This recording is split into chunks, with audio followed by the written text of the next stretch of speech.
Hello students, আমি Nitish sir জ্ঞানজ্যোতি coaching সেন্টারের পক্ষ থেকে তোমাদের প্রত্যেককে জানাই আরো একবার স্বাগত। তো স্টুডেন্টস, আজকে আমি তোমাদের সঙ্গে আলোচনা করব এনইপি 4 ইয়ার আন্ডার গ্র্যাজুয়েট প্রোগ্রামের অধীনস্থ যে সমস্ত ছাত্রছাত্রীরা নর্থ বেঙ্গল ইউনিভার্সিটি আন্ডার বিভিন্ন কলেজগুলোতে পড়াশোনা করছো তাদের জন্য আজকে ভীষণ গুরুত্বপূর্ণ একটা ক্লাস।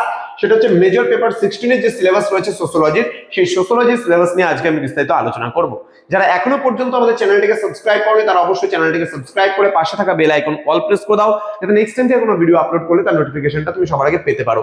এছাড়া যারা ভাবছো যে অনলাইনে আমাদের ক্লাস জয়েন করবে তারা অবশ্যই যোগাযোগ করবে আমাদের অফিসিয়াল নাম্বার 7076398606 নম্বরে অথবা 6295916282 নম্বরে। তোমাদের টোটাল কোর্স ফি রয়েছে তোমাদের এই সাধ্যের মধ্যে জাস্ট ফর 1199 রুপিসের বিনিময়ে তোমরা পুরো কোর্সটা আমাদের কাছে করতে পারো। তো দেরি না করে আজই যোগাযোগ করো আমাদের সঙ্গে এবং যুক্ত হয়ে যাও আমাদের অনলাইন ক্লাসে। চলো শুরু করছি। আজকের ক্লাসটা ডিটেইলসে কি কি সিলেবাস তোমাদের থাকছে এই পেপারটাতে সেই নিয়ে বিস্তারিত আলোচনা করব। প্রথমত আমাদের কি রয়েছে এখানে দেখতে হবে, আমাদের হচ্ছে sociology of tribes in India, মানে ভারতের যে উপজাতি সম্প্রদায় রয়েছে সেই উপজাতি সম্প্রদায়ের ইতিহাস কিন্তু আমরা এই পেপারে পড়বো। ইউনিট নাম্বার 1 এ আমরা পড়বো ট্রাইবস বেসিক আন্ডারস্ট্যান্ডিং রয়েছে, অর্থাৎ ট্রাইব সম্পর্কে জানবো। ট্রাইব মানে উপজাতি, উপজাতি কাকে বলে মিনিংটা জানবো, এন্ড ডেফিনেশনস বলতে সংজ্ঞাগুলো জানবো। ক্যারেক্টারিস্টিক্স মানে চরিত্র বা বৈশিষ্ট্য জানবো। কাস্ট এন্ড ট্রাইবের মধ্যে ডিফারেন্স কি রয়েছে এবং ফিচার্স গুলো কি কি রয়েছে সেগুলো সম্পর্কেও আমরা জানবো এবং বেসিক ডিফারেন্স গুলো আমরা কিন্তু পড়বো এখানটায়।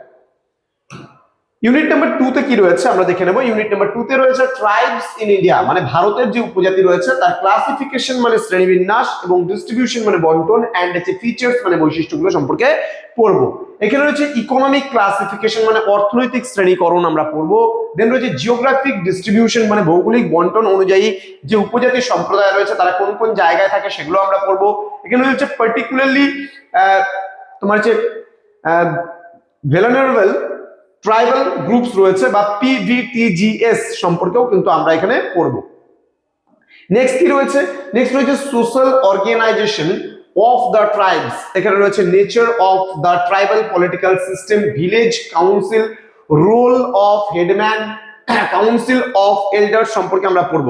দেন tribal religion and belief system, তোমার অ্যানিমিজম, টোটেমিজম, তোমার ancestor worship, rituals, creed, তোমার হচ্ছে practices and their role in social life সম্পর্কে আমরা কিন্তু জানবো এবং পড়বো।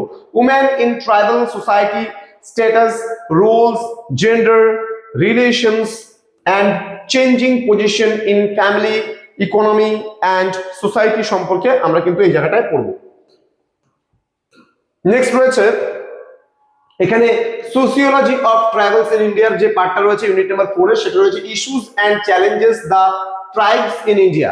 এখানে হচ্ছে ল্যান্ড তোমার হচ্ছে এলিয়েনেশন, মাইগ্রেশন, এখানে রয়েছে লিটারেসি এন্ড হচ্ছে ইনডেবিটনেস, ট্রাইবাল ডিসপ্লেসমেন্ট এন্ড হচ্ছে রিহ্যাবিলিটেশন, দেন ডেভেলপমেন্ট ইনক্লুড প্রবলেমস সম্পর্কেও কিন্তু আমাদের এখানটায় পড়তে হবে, যে সমস্ত সমস্যাগুলো রয়েছে সেগুলো সম্পর্কে। আরো রয়েছে ইউনিট নাম্বার 5 এ রয়েছে ট্রাইবস স্টেট এন্ড ডেভেলপমেন্টের মধ্যে, এখানে রয়েছে কনস্টিটিউশনাল তোমার হচ্ছে safeguards for the scheduled tribes যারা রয়েছে, এসটি যাদের আমরা বলি। দেন রয়েছে legal provisions for tribes, forest তোমার rights act 2006, land transfer regulations পড়বো আমরা। ডেভেলপমেন্ট প্রোগ্রামস ফর ট্রাইবস আমরা জানবো। দেন প্রধানমন্ত্রী আদি তোমার হচ্ছে আদার্স গ্রামীণ যোজনা সম্পর্কে আমরা পড়বো। প্রধানমন্ত্রী তোমার হচ্ছে জনজাতি আদিবাসী নয়া তোমার মহা অভিযান সম্পর্কে পড়বো। PMJANMAN সম্পর্কে জানবো। দেন ধরতি আওয়াজ না জানতা গ্রামীণ উৎকর্ষ অভিযান সম্পর্কে আমরা পড়বো। দেন রয়েছে ইন্টিগ্রেটেড ট্রাইবাল ডেভেলপমেন্ট প্রোগ্রাম সম্পর্কে, ITDP সম্পর্কে পড়বো।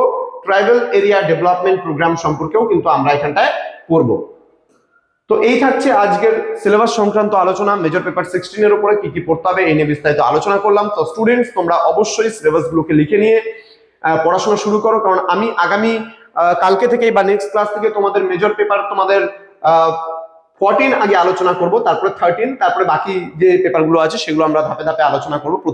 প্রতিনিয়ত ক্লাসগুলো আসবে। তোমরা অবশ্যই যারা এখনো যুক্ত হওনি তারা আমাদের অফিসিয়াল নাম্বারটা সেভ করে রাখো এবং আমাদের সঙ্গে যোগাযোগ করো হোয়াটসঅ্যাপের মাধ্যমে, এবং তোমরাও যুক্ত হয়ে যাও আমাদের ক্লাসগুলোতে এবং অল নোটস পেতে কিন্তু তোমরাও পারো। দেখা হচ্ছে খুব তাড়াতাড়ি আরো একটা নতুন ক্লাস নিয়ে তোমাদের সঙ্গে। তোমরা প্রত্যেকেই ভালো থেকো, সুস্থ থেকো।